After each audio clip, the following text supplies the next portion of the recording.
Police අත්අඩංගුවේ සිටි ජනප්‍රිය නිරූපණ ශිල්පියා පොලිස් ස්ථානයේදීම මිය යයි.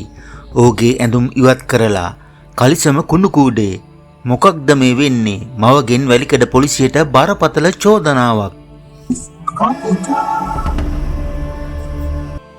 ජනප්‍රිය නිරූපණ ශිල්පී සත්සර නිමේෂ් වැලිකඩ පොලිස් ස්ථානය තුලදී මරමුවටපත් වී තිබෙනවා. අත්අඩංගුවේ පසුවන අවස්ථාවේ අසාධ්‍යව මුල්ලේරියාව රෝහලට ඇතුළත් කිරීමෙන් පසුව ඔහු මෙසේ මිය ගොස් තිබෙනවා.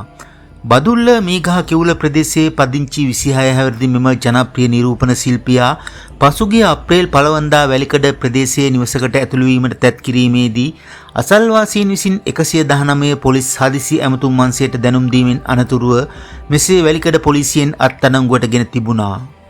පසුව අත්අඩංගුවේ පසුවන අවස්ථාවේ ඔහු සිය දිවි නසා ගැනීමට තැත් කිරීමේදී ඇති වූ අසාධ්‍ය තත්ත්වය මත මුල්ලේරියාව රෝහලට ඇතුළත් කිරීමෙන් පසුව මිය ගොස් ඇති බවටයි පොලිසිය සඳහන් කරනු ලබන්නේ.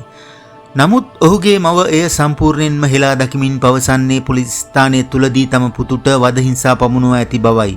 ඇය පොලිස් ස්ථානයට යන විට ඔහුගේ ඇඟේ ඇඳුම් ඉවත් කර තිබූ බවත් ඔහුගේ කලිසම කුණු කූඩේ දමා තිබියදී හමු වූ බවත් ඒ පිළිබඳව පොලිස් නිලධාරියකින් ප්‍රශ්න කළ අවස්ථාවේදී ඔහු සිය දිවි නසා ගැනීම තැත් කළ බවත් මවට පවසා තිබෙනවා.